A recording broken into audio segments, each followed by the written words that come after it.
السلام عليكم ورحمة الله. أهلا بيكم في فيديو جديد. النهاردة هوريكم الكنبة اللي صورناها من قبل وشفتوا معانا بداية الشغل فيها، وكنا موريينكم الخشب اللي هو معمول في القعدة، الملل اللي كانت بديل الأستك. طبعا الناس بقت بتفضل بديل الأستك خصوصا العائلات، لأن بيعيش أكتر وعمره طويل.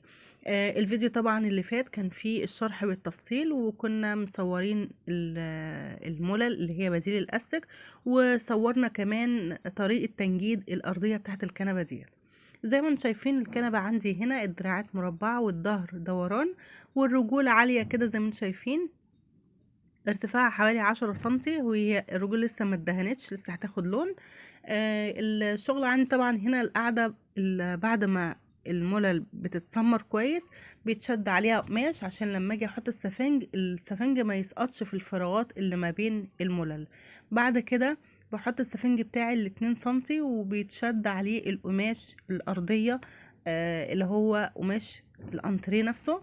وبعد كده الأرضية بتبقى جاهزة. نبتدي بقى نشتغل في الدراعات، وبعد كده الظهر. زي ما انتم شايفين عندي الظهر دوران، الجزء اللي في النص بس هو اللي كابتونيه، والقاعدة او الشلت عبارة عن قطعتين. طبعا ما عملناهاش قطعة واحدة، عملناها 2 عشان يبقى شكلها اشيك. دي الكراسي اللي موجودة بتاعة الانتريه. وطبعا الطقم دوت لسه معاه كنبة تانية كنت مصورها لكم من قبل، لونها بيج او كافيه فاتح، وكنت مصورها لكم من قبل. كده الطقم كله كامل. الكرسيين هنا معمولين من نفس قماش الكنبة اللي انتوا لسه شايفينها. طبعا التصوير مش مبين لون القماش، اللون في الحقيقة احلى بكتير من التصوير.